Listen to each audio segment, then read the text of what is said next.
Bretto, after an extremely tough 2020 for many, it is so exciting to announce our first in real life event for 2021. Oh, MP, it's an understatement to say we miss connecting with our tribe, but it makes the 2021 Wellness Breakthrough all the more exciting. If you're ready to rebound or to make a comeback and even make 2021 your best year yet, you are warmly invited to join Brett, myself, and an intimate group of like-minded souls at the Wellness Breakthrough from February 5 to 7.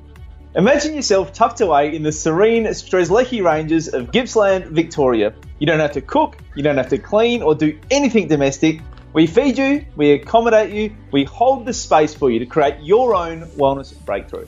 Whether it's in your health, your relationships, work, life, wealth, spirit, any part of your life, you can expect major transformation at our most intimate event. We'd love for you to join us, but spaces are strictly limited to 20 attendees. And as we record this, we have less than 10 spaces left. For more info, to watch the highlights of previous years and to join us from February 5 to 7 in 2021, go to thewellnessbreakthrough.com.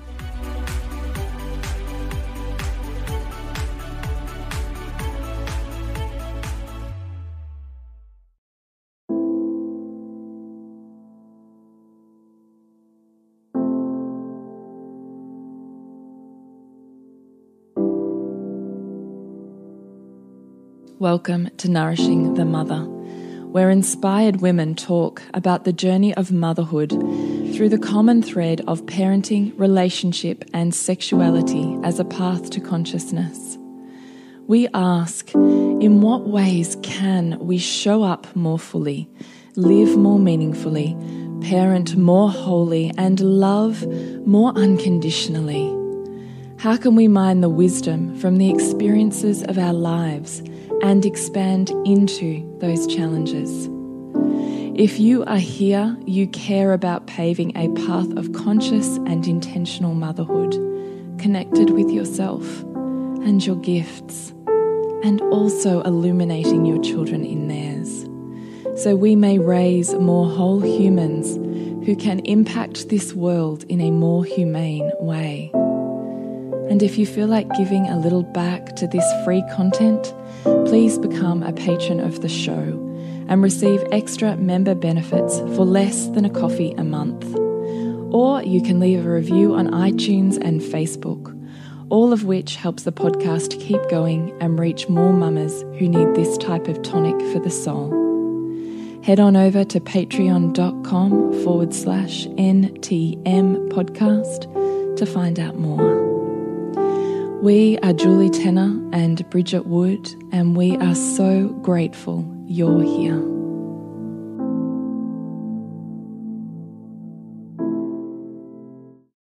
Hello and welcome to Nourishing the Mother. I'm Bridget Wood. And I'm Julie Tenner. And today's podcast is the 3 keys to manifesting your family vision this year. So we know, if you're listening to this podcast, that family, parenting, having and navigating a level of consciousness, meeting needs and fulfilling connection within your family is really important. But unless we spend the time at the beginning of the year to really map out what our end goal, vision, where we're steering the ship towards actually is, like any manifestation, it just doesn't really come to fruition. So where last week we looked at the 3 keys to manifesting as a general concept, today what we want to be looking at is the 3 keys to really getting clear on manifesting exactly the family life that you are after and making that intention really tangible. So before we dive into that, we'd love to remind you to jump onto nourishingthemother.com.au, scroll on down to the red banner, fill in your email address, and you will receive emails sporadically when we send them out. But we promise that we will let you know what is going on, and you then have an opportunity to know and choose if you'd love to dive deeper. So nourishingthemother.com.au. So we know that in businesses and corporates and any kind of institution that values and mission and purpose are just go hand in hand with something that you would look to for the direction of that company institution. But how often do we really think about that with the same rigor with our family? It's not really culturally done.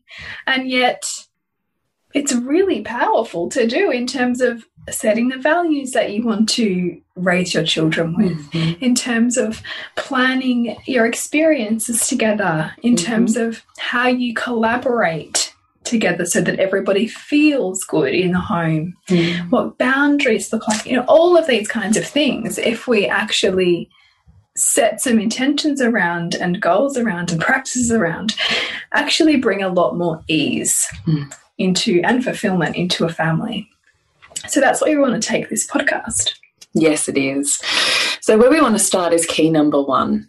Just like where we reviewed 2020, what we want you to take stock of and take a conscious cup of tea for, rule up your piece of paper with a line down the middle, and on one side what's working and on the other side what's not working.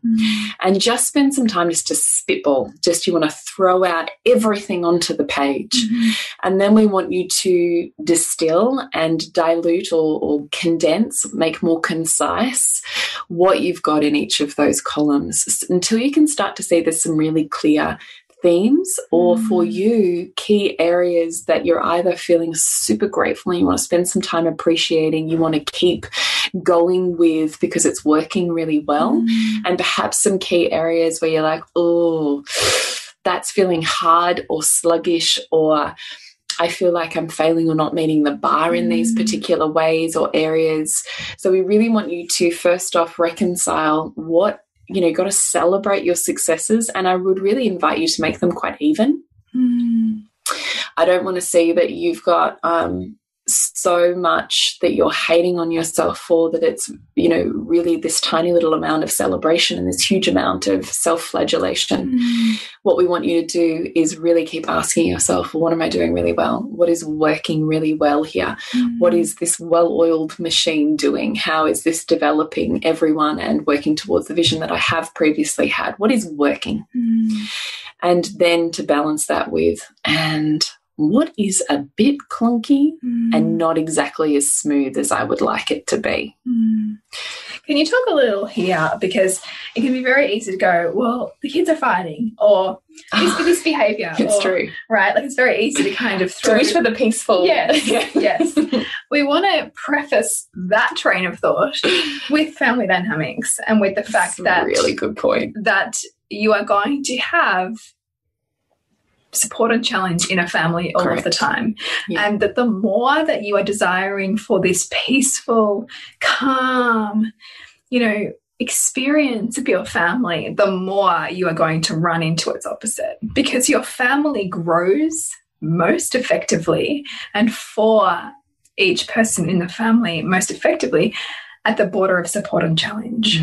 So support and challenge, that border of it will look like kids picking on each other.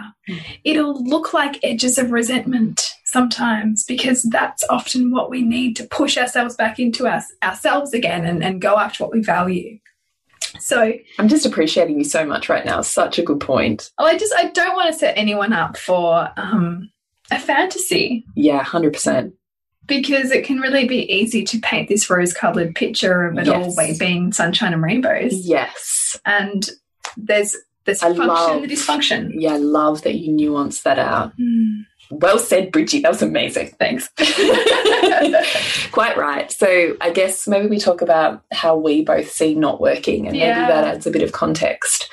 So when I think about reconciling in my family and doing like a stock take of what's working and that's how I look at it, is simply a stock take. I don't attach meaning when I'm doing this. Yes. So be careful not to attach meaning, because everything is neutral until you attach meaning to it. And beware the attachment of meaning, because it's not truth. It's wounding. Yeah. So when I'm doing this, I literally look at it like a stock take, that my family is a library or a shop and I'm just stock taking. What books do I want more of? What books aren't selling well and I'm ready to hand them on to, Goodwill or something. So I really come at the vision of that as fairly non-emotional, because I'm not looking for being clouded by my own wounding and projections. I'm simply wanting to survey the land.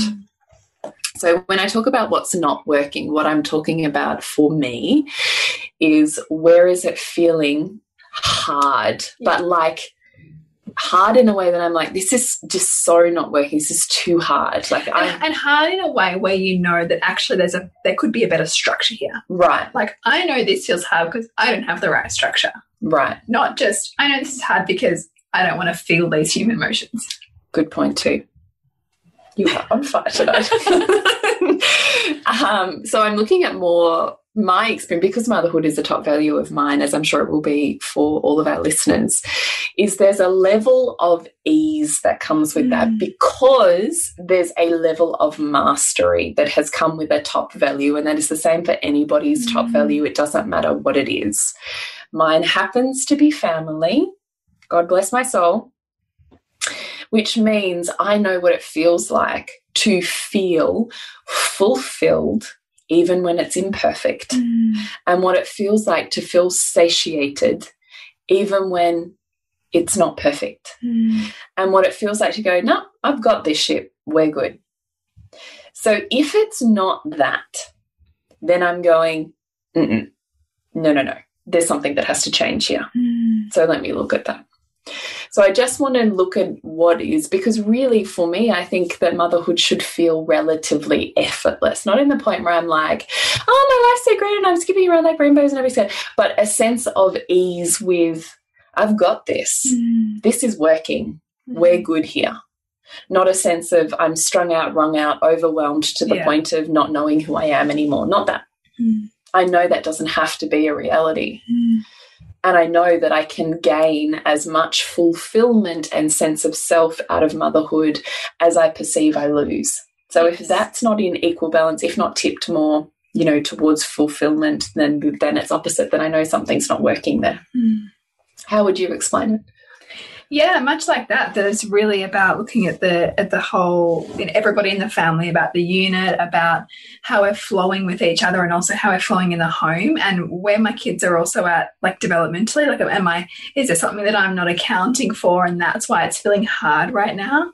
Or is there an area where somebody could be stretched more to help, you know, us all to work step as a up unit? Yeah, like, so for instance, like my 7-year-old, am I stretching him enough to be able to grow the family as well? Yeah. And how are everybody's needs feeling met right now? Like, how am I feeling within myself, and how can I see each person within the unit feeling within themselves right now, so that there is a level of respect for the individual, for each individual and their growth and their interests, and of course my own. Because like you said, like, if you've got to the point of feeling completely wrung out and overwhelmed, you've missed your own boundary. It's not working. Yeah.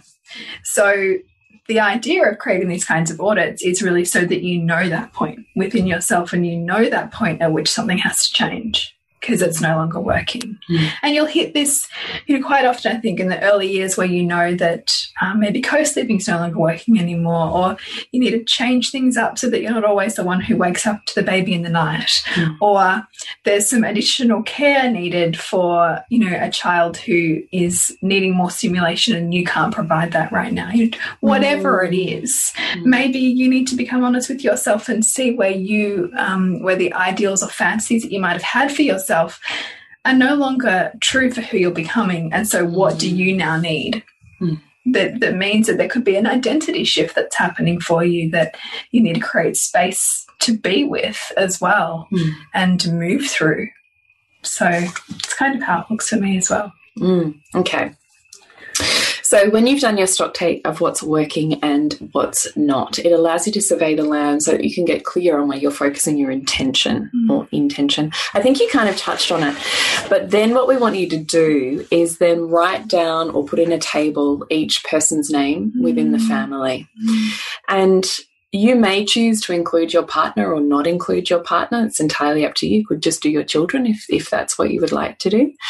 And then, in Bridget's words, reckon who they are and where they're at and where they can be better supported or stretched. Do you want to talk about what that means for you? So for that, and so I think a lot about probably my 4-year-old who, you know, classic middle child, they kind of tend to get squished. I wish it wasn't like a thing, but it is. It appears to be a thing. Yeah. So my middle child also probably has the most challenges with regulation as well.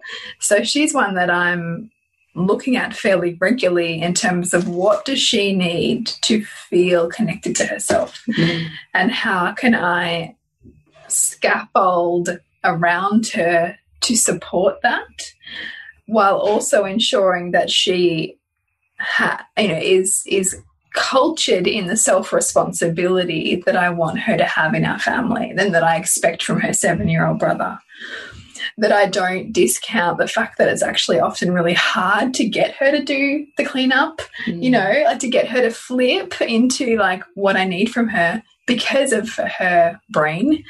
But ensure that I'm, for example, supporting her to be able to contribute, and it not just mean that, oh, don't worry about it, it's easier to not get her to, you know what I mean?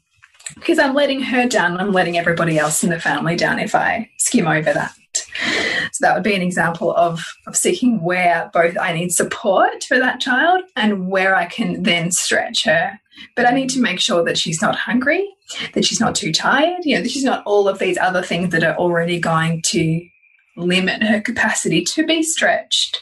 And same with my 7-year-old as well, as looking at, is what I'm asking reasonable? How can I give him agency in what I'm asking? What's a system that's going to support him to stretch himself in alignment with his values, and not me enforce the stretching through the projection of my own values onto him?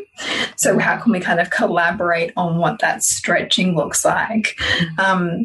Because, I know that when I hear myself say to him, it's not my job, that's then, we need to be having more conversations earlier about expectations, contribution, all of that stuff, because I want it to be a collaborative family where I can feel nourished by it, not just the nourisher. Yeah. I hear you, amen. What does it mean, do you think, to reckon who your child is? So for me, I mean, I don't know if you notice this, I'm sure you do, but your children, they just seem to transform like so quickly as they grow, and like their interests go intense and super laser focused for a while, and they just, it seems like they've shifted again to something else.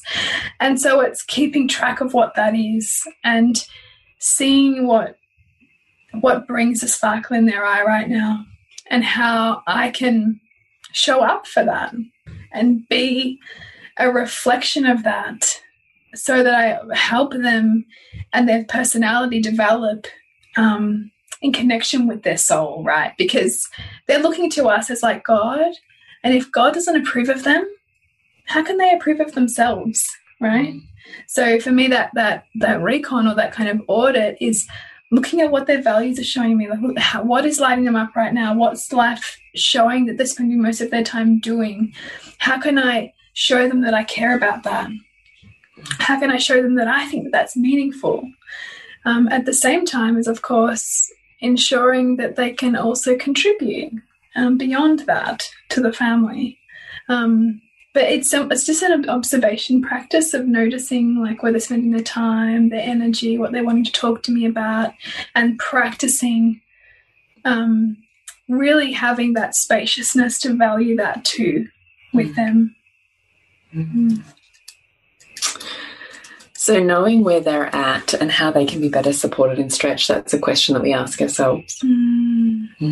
Yeah, and seeing where they're struggling, so seeing where they might be struggling socially, seeing where they might be struggling behaviorally as well, like sibling dynamics in particular, like what sibling is, where's the niggles at, for example, who maybe needs to be stretched in terms of friendship dynamics a little bit, who can I put around them maybe that would help awaken something in them that I can see is a little dormant, for example. And where can I see them feeling like, my son sometimes will be like, oh, it's too hard, like, the dishwasher. My instant reaction is like, well, I haven't given you enough things in. It's like, if it's feeling too hard or it's feeling overwhelming, how do we chunk it down but also build you up to meet more as well. Because if it just feels hard this little bit, then you need more skills to be able to break that down and for that to feel achievable, and then broaden. Because I often think, children can contribute so much and can do so much and derive a lot of self-worth out of their ability to contribute. But if we take that opportunity away, they can also just as easily become very happy to receive as well, and very happy to have everything done for them, which I think lets them down. So, yeah, just seeing where those edges are with each child as they get older particularly and they become more capable, I think is important. Yeah, I love that. I love that. I actually just love having this conversation and just having the refresher and the reminder. I think it's easy too when we're kind of operating on autopilot that we can miss things, and also sometimes if our life is busy, it can be so much easier to just do things. But I don't think it helps them to. And this is from a void myself, because I just feel like my dad just used to pick up after us. Yeah, you've said this many times. Yeah. And so, and even my mum and I were talking about it, it was really his way of showing his love. It was really an expression of love for him. But I can see how for my brother and I, it was, we could have done more. Do you see that as detrimental to your life though? I don't know. Maybe I do a little. I don't know that it was, because we were also teenagers, and I remember working a lot, and it wasn't like I wasn't sitting on my ass. I was working and stuff. But I just really would like my kids to be able to see beyond themselves. To see beyond their immediate need to what other people might need. Yeah. I get that. And so I think the house is a great training ground for that. Maybe it's a great training. Sometimes I wonder, are we ever going to get there? Yeah. And then also, and is it, at what point do you just go, it's too hard? Yeah, I do, yeah. I do that wrestle between what is developmentally realistic. Yeah, versus I'm asking my children to develop aspects of the self, which I'm not saying they can't be developed, because I also recognise that there's potentiality in anything that we're exposed to, right? Yeah. Versus what I know there's plenty of adults around us who do not have the capacity for. But is that because they're underdeveloped? In that. Yeah, because the adult is underdeveloped, or because the child's underdeveloped and not ready. You know what I mean? I know, and it's a wrestle. And then also I kind of go back to my mum's story, and the fact that, she was 5 and making all of her brothers and sisters, her 11 brothers and sisters, lunches, God. And there was no indulgence. But then this part of me is damn it, you're capable. But then the other part of me is but I also don't want you to have this emotionally wounding experience. You have to be capable. Yeah, no, I know. It's always something I wrestle with too. And I laugh at myself, but I find myself going, do you know when I was your age? Yeah. And I'm sure I hated every bit of that when I was little. And yet I can't help. I'm do you know when I was your age? Oh, I think there's a part of that just comes in when you feel a sense of entitlement. If when you hear an edge, this is an edge of entitlement, or an edge of kind of inability to see wider. You just kind of to give that little reminder sometimes. Yeah, sometimes you do. I often think about this in terms of education, funnily enough. Even as we were going through this, I'm yeah, okay, I could actually take better stock of sibling relationships and what they actually need, because I largely just kind of step back and let that play out however it needs to play out, and only mediate if it's absolutely necessary. Yeah. But I could have a level. That's not true. You mediate a lot. Do I? I think you do. Oh, I think you do. Maybe my radar's just off. I think you do a fair bit. I know from a neurobiology point of view, the idea is that parents really only step in if there's about to be blood. I probably step in a fair bit before that. Yeah, you step in a fair bit before that. Because in terms of the family unit and the the way the kids are setting each other up to feel what they feel, and the siblings are trying to work out infatuations and resentments and order, and there's so much unseen stuff that parents can't really understand, that there's a different language that children are trying to establish and integrate. And so there's wisdom, you know, in their conflict, and I totally get allowing that. them, but then also obviously, and also to handle it. Like, I also just think there's a certain skill set in being able to, you know, like water off a duck's back. You can only do that out there if you've learned that skill in here. Yeah. Because otherwise you're mortally wounded out there. So true. Yeah, if you try to make your kids super, super supported and, you know, have all of this peace inside the home, and you don't allow sibling conflict, or you shut it down really quick, the conflict will just come outside. Comes outside, and they don't then have any type of support, safe space or skills for handling that. So I don't see it as better. I think I do reflect on my child's values a lot, and I always ask myself, outside of the mainstream schooling system, how can I support those? So as you know, we do a shit ton of extracurricular activities, but that really only comes about because I'm like, okay, what do you need here for me to offer you support or nourishment towards that thing that's meaningful for you?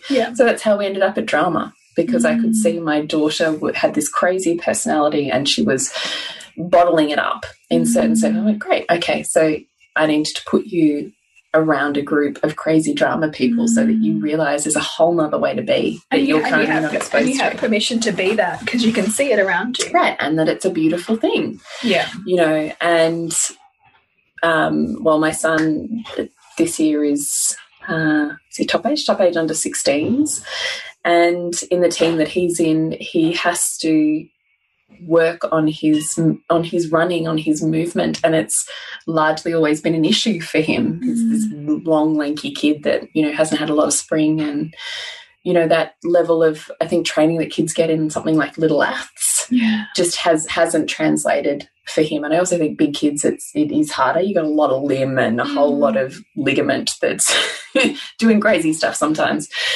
So for him and my daughter, I've just organised for them a running coach so that they can have private one-on-ones together and work on movement, just micro movement to get better. I'm like, okay, so that's a way that I can help you because I don't have that skill set. Yeah. So how do I buffer that so that you still get to achieve what you want to achieve, as opposed to me not offering the opportunity to put someone in your pathway that can offer you the next leg up. And also the process of like handing that over to them without attachment to what they're going to get out of it, how long they do it for. Yeah. You know, like it's theirs to do what they will with, just like any kind of extracurricular, and to trust, much like the morphing of values, trusting that they've got what they needed from that, and that has led to this other thing. Yep.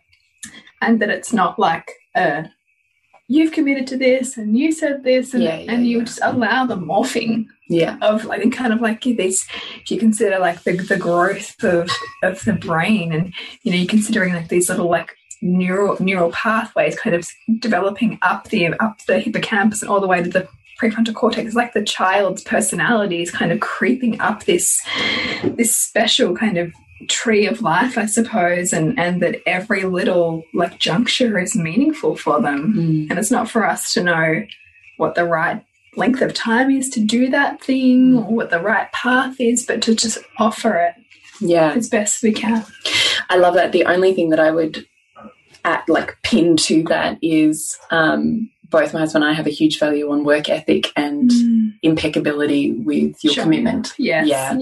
So yes, there's no long-term plan, but if you've committed to signing up to basketball for a season, then that entire team of people are relying on you. And it's not okay to say, I don't feel like it today, so because I don't feel like it, who gives a shit about the other 10 people? Yeah, totally. So I totally agree with what you're saying, because they will morph and change. Cool, that's no worries, whatever, whenever you want to pick it up and drop it off. But if you've made a commitment, it's about being with stick with that commitment. It's about being with developing the skill of being impeccable with your word, and your word is committing to a season. 100%, and the accountability that comes with that. And that comes from, I can recognise I didn't come from a sporty family, and so we kind of, my sister and I kind of floated around between all sorts of different extracurriculars when we were younger, and I was pretty flaky Jake. Like, I just tried things like, oh no, self-esteem and stuff came in, and I was like, oh, I don't want to do that anymore. And I can remember both my parents actually towing a really hard line with me on, that's fine, but we've paid for a term, you've committed to a term, whatever it is, that commitment you're following through on. And I never wanted to follow through on any of the commitments as a kid, ever, I can tell you. But my parents were hardcore on it. And now I look back and go, thank you, because I am incredibly impeccable with commitment. I wouldn't have been if they'd just gone, oh, okay, no worries. Yeah. You don't have to think about any consequences, anyone outside of you. Totally. You don't have to follow through on anything in your life, honey. Yes, you do. which is a little bit of like, you know, there's an edge of like new age spirituality which just says, follow your bliss, and you know, like, I just didn't feel like it today, and so I just didn't, you know, like, which totes. That's that flakiness. Right? No, totes. So that's the one thing that I often reflect on, because I can remember and put myself in the body of the child who didn't want to do it. But it wasn't even because I didn't want to do it, it was because I know my self-worth and esteem was horrendous. And so I didn't feel like I could show up well enough in whatever I had decided in my head was good enough. So I just didn't want to deal with disappointment. Yeah, which is a big difference. So if I don't want to deal with disappointment, I don't want to end up disappointed or disappointing, because I was already disappointing enough, then how about I just don't do that thing, and then I won't have to feel disappointed. Yeah. And so it's a funny thing for me, because I'm so grateful for my parents that they pushed me through that, because I had to, when we're talking about stretching, I had to work that out for myself. That is a skill set I still employ as an adult today. But also I can recognise that when a child says to me, I don't want to do that, that I'm going, I wonder if you're not feeling worthy right now. I wonder if you have in your head that it's perfect or it's not worth doing. And how do I get you more comfortable with failure? And how do I get you more comfortable with showing up imperfectly? Because sometimes we're all a bit shit. And how do you show up with a group of people, because that's an intimacy skill, with your not good enoughness, and have that be good? And still be there with that. Right. Be good is shitty language, but be a comfortable, relatively comfortable space for you to be. I see that as a total intimacy skill that I had to work out. So I also don't think that it's just, I don't want to do that thing, because I think the commitment to self, to soul, to the growth that's required in that, and the commitment to other people and connection and community are huge values for me. I know that they fuel a life. So, and they're all intimacy skills. So it's true. It's so true. I just really think when it comes to commitment and impeccability, sometimes we don't want to fight the fire because we're like, oh, it's too hard, they don't want to, blah, blah, blah. I think it's probably deeper than that. And sometimes also I think, you know, that we've got to admit to ourselves too that yeah, like it requires us to stretch into our own discomfort, and often there'll be our own childhood wounding there too, of like feeling left out or feeling not good enough, or feeling like no one's going to pick us for the team, you know, or feeling like we're always benched, or whatever that is. Which is why I don't turn up to anything. But really, at the end of the day, I don't want to rehash it, but I'm like, at the end of the day, that's just an intimacy skill, because I decided I was perfect and therefore worthy for people to see me, or not perfect, please don't let anyone see you. That is not a healthy way to live. No, well, it means that your world becomes so much smaller and contracts because you only make yourself safe when you're like this. Right. So I just think that when we're talking about scaffolding, sometimes the pathway to commitment can be a way to really get have some, I don't know, tangible steps on our children's intimacy skills with themselves and how they present themselves in the world. And that's the invitation even more than the thing that you're doing. Like my third, who you know, has a body that does not work in sport, bless her cotton socks, just loves and wants to play basketball. And she's so by great. far the worst player. She's by far the worst player here in my house, worst player on the team. But she's just delighted to be there, to do a like rah-rah song with her friends at the beginning and at half time, and to have a clap, you know, if she happens to do, you know, something like an amazing defensive move on the court or something. And that's what she turns up for. So who gives a shit if it's basketball or it's, I don't know. It's the process. Right. It's the process of showing up. It's a process of showing up, of learning who you are even when you're imperfect, of contributing to a team, of teamwork, of communicating, of finding your voice, like so many skills. So, and we have the discussion with her, you want to play basketball? And yes, I do. Okay, you know, it's a whole term, it's a whole season. Yes, I do. You know, we've got to get up even when you don't want to go. Sometimes that's going to mean you miss out on screen time. Yeah. Or, you know, because we have allotted times for screen time, and often if it's a morning game, it's going to clash with those screen times. So you might miss out on screen time. Do you want it badly enough that you want to do that? Yes, I do. Okay, cool. Let's do that. So, I mean, that was a bit of a waffle, but I do think commitment is important. Then the last point that we have for the 3 keys to your family growth visioning is, what is your vision for your family as a whole and for each family member by the end of 2021? Like if you think ahead and you go, you know what, this year I would love to dedicate this to this person. I would love for them to experience this. What would that be? What would that be? So I think that that is a really beautiful thing, to recognize and reconcile what your vision is for your family for the next 12 months and what your vision is, or what your, it's like having an intention word that you're continuously coming back to and aligning your actions, thoughts, processes, money to, that's towards that particular vision. So yeah, I love that.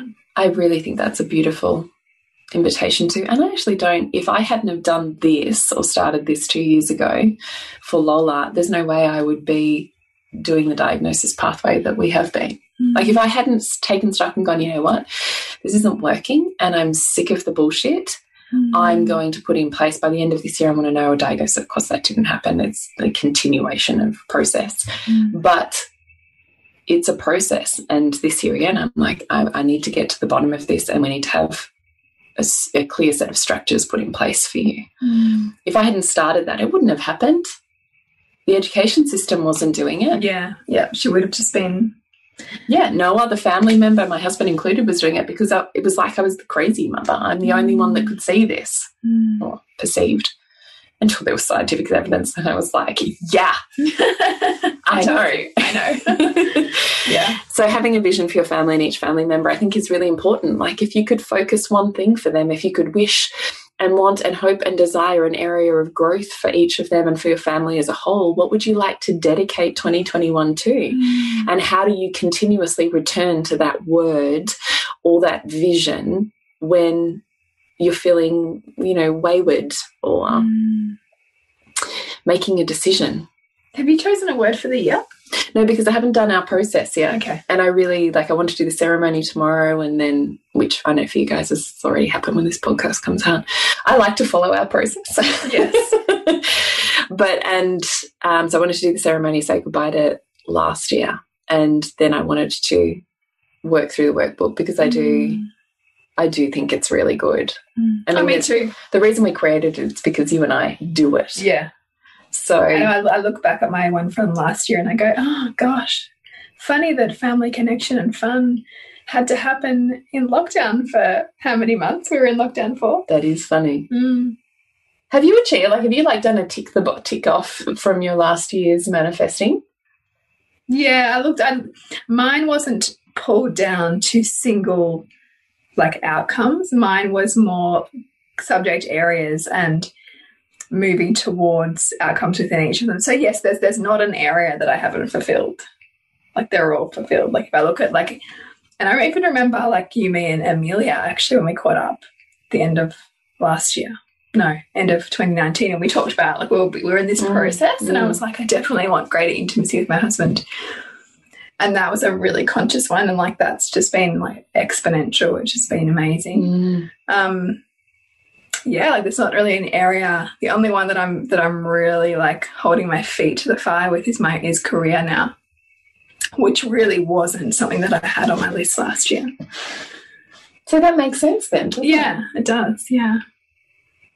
That's so cool. It is cool. No, I was really specific to the point where it was even like a dark Kia Carnival, Oh, yeah, right. like I was cool. like that specific. Yeah. There's only one that hasn't come true for me in my list from last year. It's New York Times bestselling author.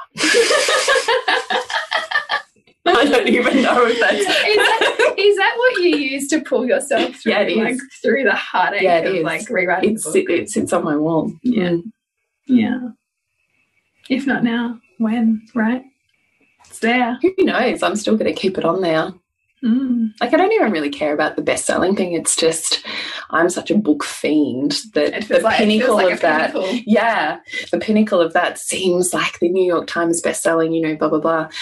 And I kind of looked into it, and you can buy your way into it. Did you know that? I didn't know you could buy your way into that. Yeah, for 150 to 250,000 US. Oh, there must be a lot of people that's how a lot of them have got that title then. I mean, I have no idea. I mean, the other way is you already have a certain record of, you know, anyway, there's whole other pathways. I will not be paying a house deposit. And it may never happen, and I'm okay with that, but I want to still plant the seed for it. Because if not that, what else, right? Yeah. Where else does it land? If you shoot for the moon, do you end up on a star? Yeah, I love that. I love that saying. So I think it's worth being specific. And I love that you can just tick. Wow, tick. I'm being specific this year. So good. I think even, I'm trying to think what else I had on there. Car, financial goals, book. I can't even remember now. Such a good feeling just to tick, tick, tick. Yeah. There. So definitely. And it keeps you focused again. It keeps you aware of your habitual patterns that lead you not to those things and how to take the action to lead to those things. Yeah. Yeah. I also don't think I've taken the action to lead to being a New York Times bestselling author. So that could be a flaw in my planning. But that's it, right? Reflecting and feedback. Yeah, it is. So we really wish you some most marvellous manifesting. And if you would love to manifest, you can jump into Soul Driven Motherhood with us for the month of January. We're focused on manifesting and pulling down and forwards our goals for 2021 before we move into February, which will be Liberate, where we declutter, clean out, and make manifest a physical form of what we're wishing to call in.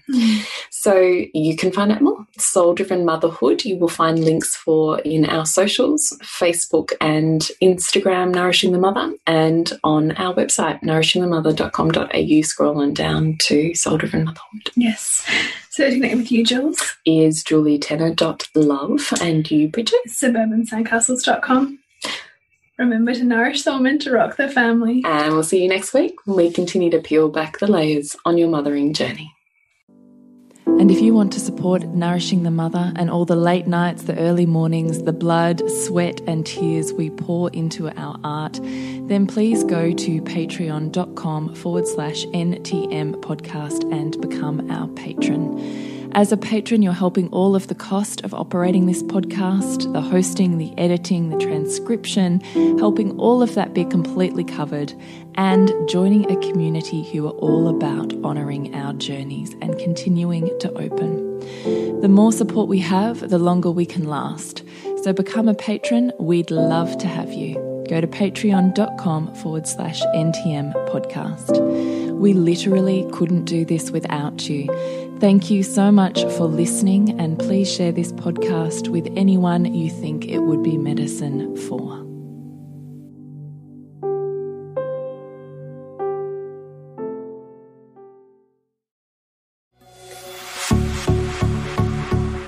This has been a production of TheWellnessCouch.com. Check us out on Facebook and join in the conversation on Facebook.com/TheWellnessCouch. Subscribe to each show on iTunes and check us out on Twitter. The Wellness Couch, streaming wellness into your lives. Whilst the Wellness Couch presenter endeavor to provide accurate and helpful information to their listeners, these podcasts cannot take into account individual circumstances and are not intended to be a substitute for health and medical advice from a qualified health professional. You should always seek the advice of a qualified health professional before acting on any of the information provided by any of the Wellness Couch podcasts.